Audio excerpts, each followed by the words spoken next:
diretamente aqui da Ilha do Chipre, o nosso programa Na Escolas dos Apóstolos, aprendendo com os apóstolos. Sim, porque a Igreja de Chipre, a Igreja do Chipre, é uma igreja apostólica, uma igreja do início do anúncio do Evangelho. Estamos aí na Igreja dos Atos dos Apóstolos. Aqui são 2 capítulos dedicados ao Chipre. E o tema do nosso programa de hoje é a missão de Pedro entre os apóstolos.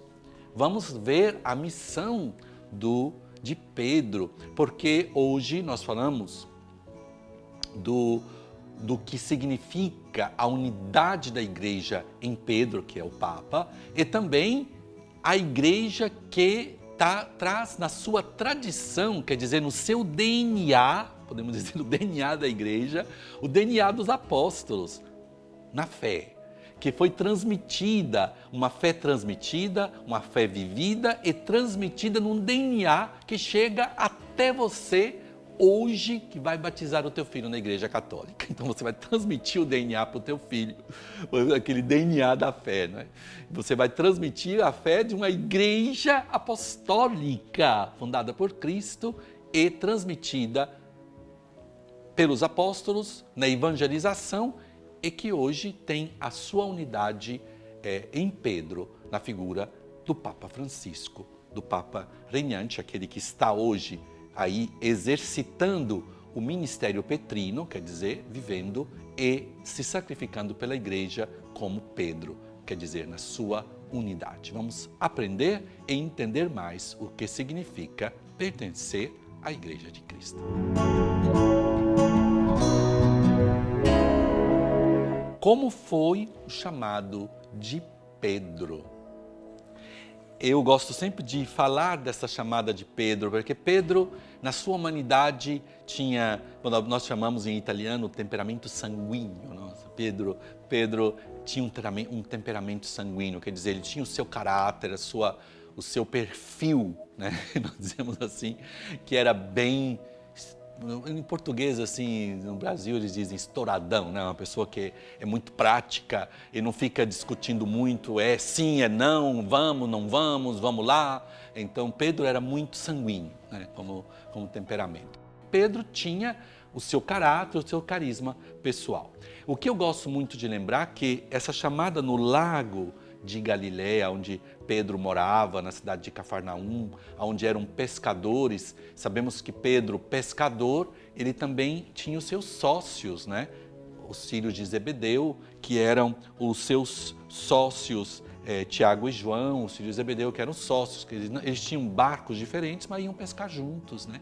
E faziam como fosse uma sociedade de pescadores. E assim aconteceu, neste contexto de pescadores, aconteceu a chamada dos apóstolos, onde Pedro recebeu a chamada. É muito interessante, porque Pedro, os apóstolos, em um dia decidiram. Aí a minha pergunta é, né? Que olhar Jesus tinha? Quanto era profundo o olhar de Jesus de Nazaré? Que ele olhava, fixava, diz, fixado o amou para o jovem rico. Jesus tinha aquele olhar. E os semíticos, eles têm um olhar muito profundo. Quando eu cheguei na Terra Santa, quase 30 anos atrás, eu fiquei impressionado com os olhares dos semíticos. Aquele olhar profundo, de olhos claros, né? Que olham no profundo da alma. E a gente ficava imaginando, né? Que olhar tinha Jesus? Que olhar tinha Jesus? Um olhar que decidiram segui-lo naquele dia. Eu me emociono porque é o olhar da vocação, né? A gente fica tão cheio de confusão, as pessoas dizem sim, amanhã já não querem mais, né? Dizem, mas o Jesus me olhou, me senti chamado, eu disse sim para uma vocação na igreja, para o sacerdócio, para a vida religiosa, para a comunidade de vida, como a comunidade de Canção Nova, Shalom, Focolarinhos, e tem outras comunidades aí, nascendo, o Mel de Deus, lá, que eu gosto tanto do Frei Josué, muitas vocações na igreja, né? E as pessoas olham, sentem este olhar. Aí diz, mas eu tenho que decidir, eu preciso de um ano para pensar. Os apóstolos decidiram naquele momento. quando nós somos tocados por este olhar. Então Pedro, ele tinha um caráter difícil, Pedro tinha aquele estouradão, como nós dizemos, né? Ele tinha aquele modo sanguíneo de pensar, mas ele se deixou olhar. E a fidelidade de Pedro foi até o último momento. Por isso, Pedro nos ensina muito.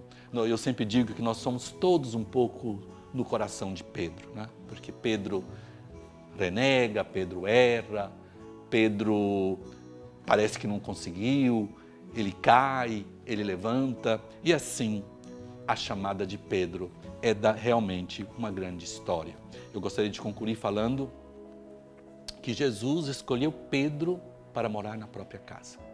Jesus morou 3 anos na casa de Pedro. As escavações do nosso querido e grande Padre Kolbe e Padre Lofreda, lá na casa dos franciscanos, lá em Cafarnaum, onde temos a casa de Pedro, onde Jesus viveu por 3 anos naquela casa. E naquele encontrar-se com Pedro, Jesus realmente o conheceu. Pedro, generoso, pronto e realmente conseguiu dar a própria vida por Cristo.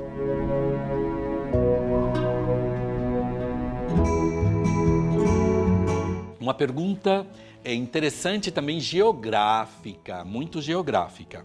Qual a importância da profissão de Pedro à beira do mar de Galileia? Então vamos lá. Primeira correção a essa pergunta, porque é geográfica.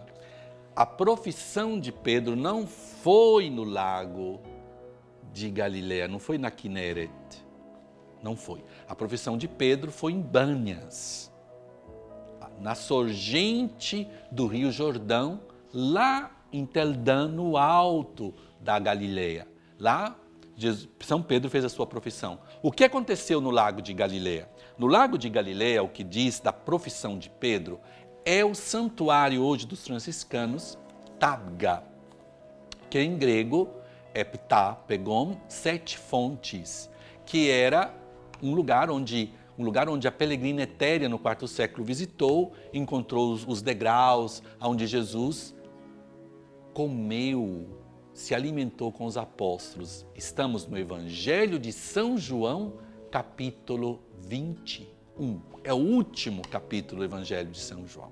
E aqui nós podemos aprofundar ainda mais a relação de Pedro com Jesus no Evangelho de São João. Aqui nós temos que lembrar os verbos usados por Jesus, temos que lembrar um pouco a língua grega, a língua que foi escrita os Evangelhos.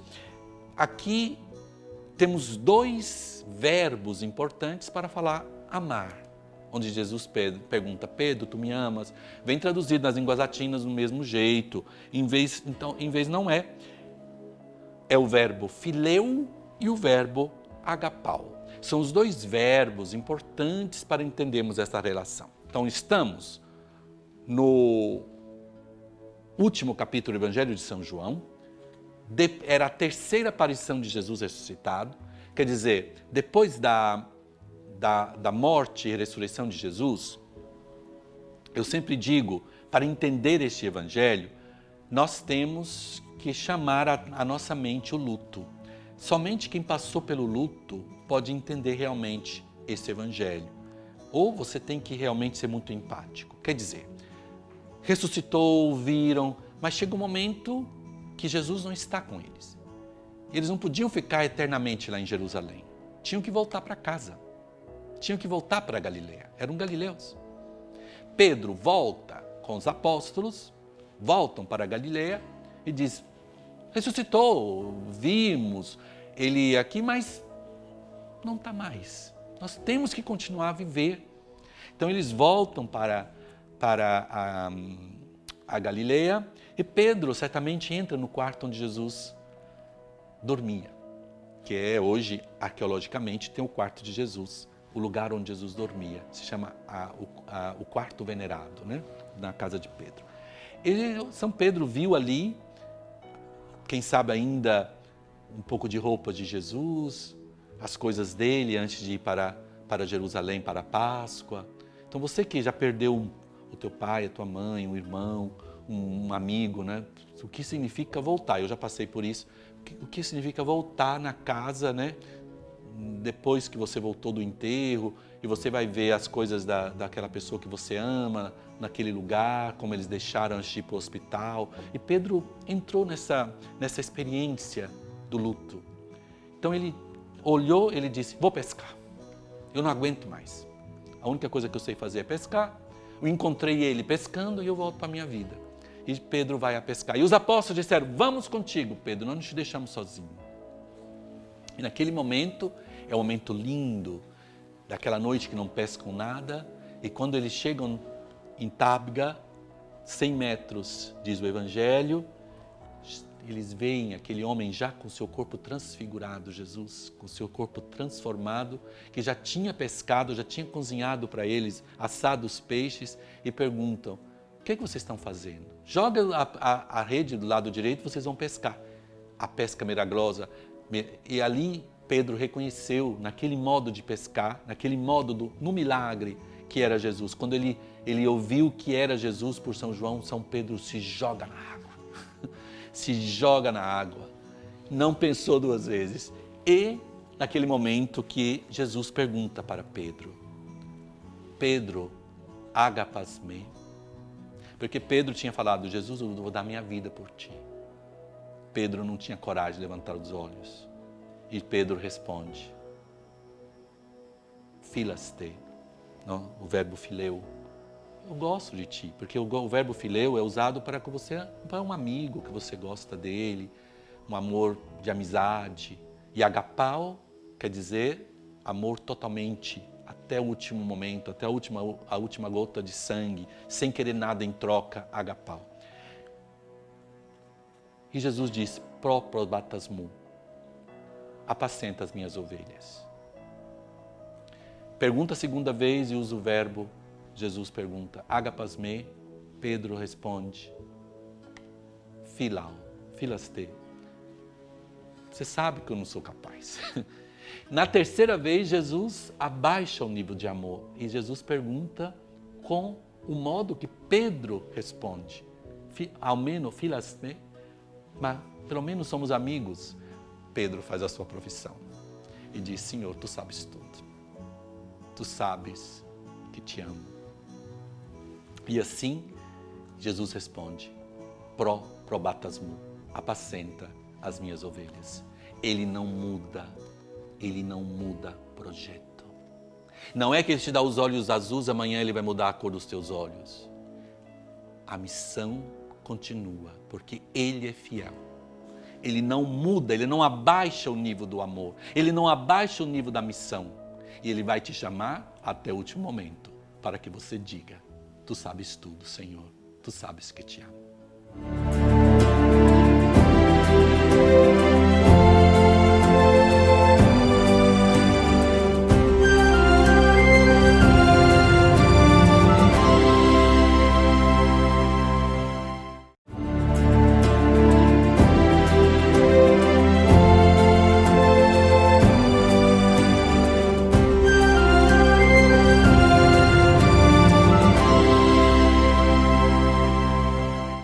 E a pergunta, por que Pedro se sobressai no livro dos Atos dos Apóstolos? Vamos corrigir quem perguntou. Porque essa palavra de Pedro sobressai não é uma linguagem correta, não é a linguagem correta. Porque hoje nós falamos do ecumenismo, o interesse da Igreja Católica é do ecumenismo com a Igreja Ortodoxa. E ali nós temos que ver as tradições, né, das igrejas orientais, dos ritos orientais, da Igreja Ortodoxa, que comungam conosco os sacramentos, somente não tem em comum o mistério petrino, quer dizer, a unidade com o Papa. Mas são igrejas hoje que se reconhecem, né? O encontro de Papa Francisco com o Patriarca de Constantinopla, todo esse caminho ecumênico. Por isso vamos aí corrigir. Pedro não é que ele sobressai, mas Pedro é aquele que conduz a barca da igreja.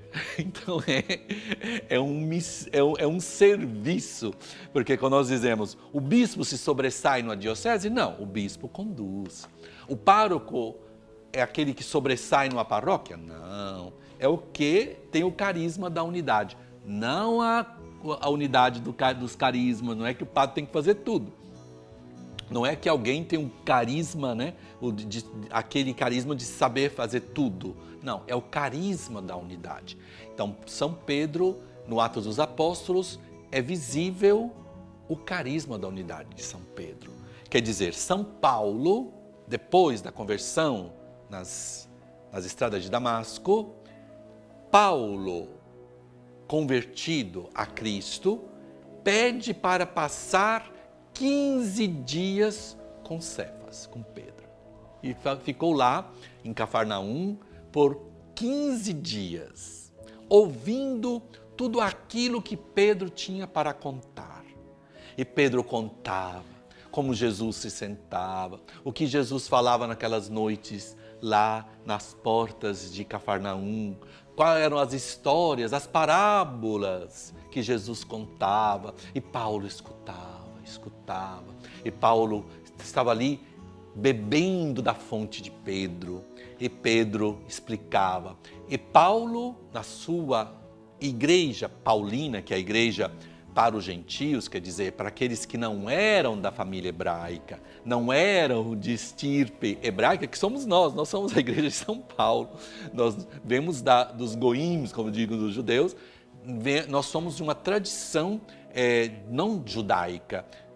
Penso que tem irmãos e irmãs que são de raiz judaica, que são, digamos, que fizeram uma passagem ao cristianismo, e nós temos os irmãos da comunidade judaica, não? Em Jerusalém tem a Kehilá judaica da Igreja Católica, que são de origem hebraica, origem da estirpe judaica.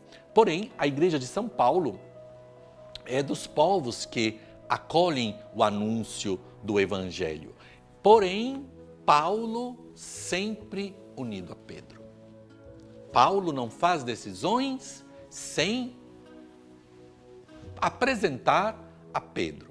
Por isso, na Praça de São Pedro, na Praça de São Pedro tem esses dois arcos, né? Então estão lá, Pedro e Paulo, as duas colunas da igreja. E assim, eles dialogam, eles entram em diálogo e Paulo se sotopõe à autoridade de Pedro, sabendo que esta autoridade é para a unidade. Não existe autoridade na igreja que não seja para a unidade da igreja. Se existe uma autoridade que não é para a unidade, é perigosa, é autoritarismo, é querer ser e mandar. Não. A autoridade na igreja é para o dom da unidade. O diálogo traz essa unidade. Por isso, Pedro é o símbolo da unidade, o símbolo do diálogo que transforma as situações.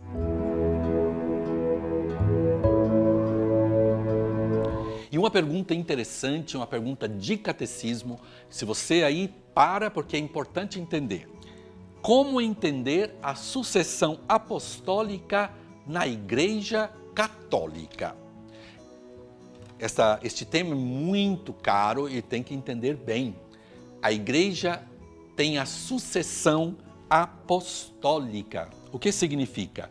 A sucessão apostólica é a doutrina teológica cristã, segundo a qual os apóstolos transmitem a sua autoridade, unidade, aos seus sucessores, os bispos, impondo as mãos sobre a cabeça no contexto do sacramento da ordem. Quer dizer, quando o bispo vem ordenado, tem que ser outros bispos, 3 bispos, um que ordena, esse bispo tem que ter sucessão apostólica. Quer dizer, se você vai e pergunta para o bispo da tua diocese quem o ordenou bispo, com a autorização do Papa Francisco, se você vai ver quem ordenou aquele bispo, quem ordenou outro bispo, quem ordenou outro bispo, até chegar em um dos apóstolos. É a sucessão apostólica.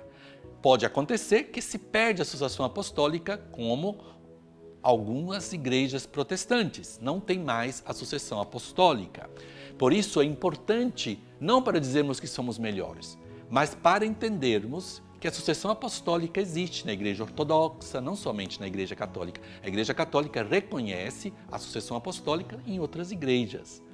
Por exemplo, os ciros ortodoxos, também as outras igrejas ortodoxas reconhecidas, que eles reconhecem a nossa sucessão apostólica e nós também reconhecemos a sucessão apostólica das outras igrejas, não todas que são unidas ao Papa Francisco. Quer dizer que tem a sucessão apostólica. E para entendermos, temos que estudar a história da igreja, Oriente e Ocidente. É um tema interessante, pode ser pesado para alguém que não quer estudar a história ou sente dificuldade de entender a história, mas nós vamos assim nos ajudando a entender que a nossa fé tem uma sucessão apostólica. Gostaria ainda de lembrar que a Igreja Católica ou a Igreja Ortodoxa, aquelas reconhecidas na sucessão apostólica, é apostólica porque está fundada nos apóstolos.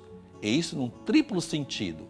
Foi e permanece construída sobre o fundamento dos apóstolos. Efésios 2:20. Testemunhas escolhidas e enviadas em missão pelo próprio Cristo, que enviou os apóstolos. Preserva e transmite, com a ajuda do Espírito Santo, que nela habita, o ensinamento, o bom propósito, as palavras são ouvidas pelos apóstolos, até o regresso de Cristo continua a ser educada e transmitida, assistida pelos sacerdotes que ajudam e cooperam com os bispos neste trabalho apostólico. Esta é a sucessão apostólica na igreja. Você vai amar. Quando você beija a mão do sacerdote da tua paróquia, você pede a bênção para ele, você está pedindo uma bênção que tem uma sucessão apostólica.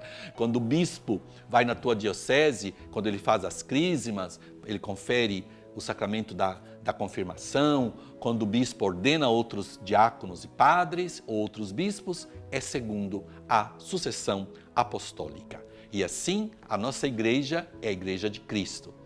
Cabe a nós testemunhá-la, porque podemos ter todas essas belezas e depois não sermos coerentes com a nossa fé, verdade? Não viver na caridade, não viver no amor, não transmitir, não educar mais os filhos, aí o pecado seria maior. Mas nós temos o tesouro, que é a igreja. E a igreja é sacramento de santidade, igreja sacramento de unidade, de santificação para os seus filhos e filhas. E assim, dentro da igreja, todos somos chamados a vivermos na santidade. A igreja pura e santa, pecadora com a nossa presença, mas no caminho da santidade, aquela salvação que Jesus quer para cada um de nós. E este tesouro foi entregue na sucessão apostólica à igreja.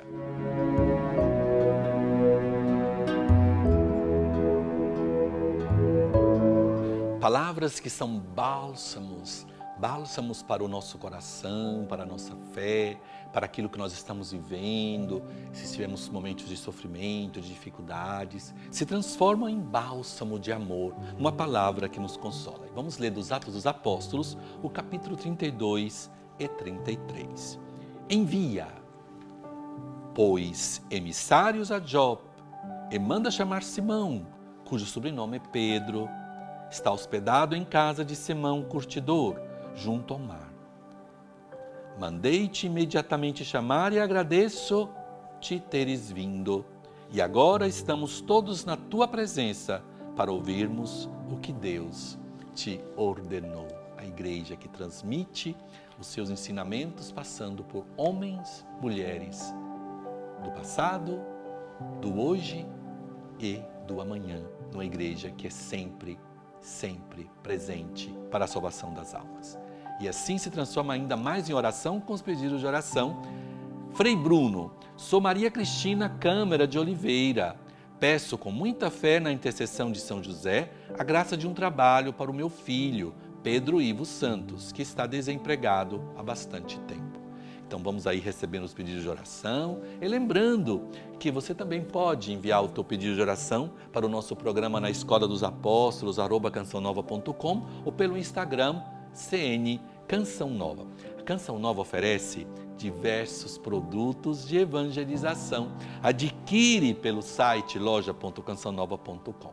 E vamos invocar, para termos força de vivermos a nossa fé, o Espírito Santo de Deus.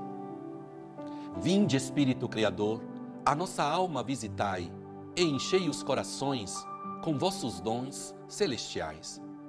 Vós sois chamado intercessor de Deus excelso, dom sem par, a fonte viva, o fogo, o amor, a unção divina e salutar.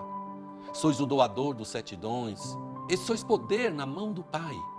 Por ele prometido a nós, por nós seus feitos proclamai. A nossa mente iluminai, os corações enchei de amor, nossa fraqueza encorajai, qual força eterna e protetor. Nosso inimigo repeli, e concedei-nos a vossa paz, se pela graça nos guiais, o mal deixamos para trás. Ao Pai e ao Filho Salvador, por vós possamos conhecer, que procedeis do seu amor, fazei-nos sempre firmes crer. Amém. O Senhor esteja convosco, vos abençoe Deus Todo-Poderoso, que é Pai, Filho e Espírito Santo. Amém. E esperamos todos vocês na próxima semana, aqui no nosso programa, na Escola dos Apóstolos, com São Paulo e São Barnabé, que te ajuda a crescer na fé.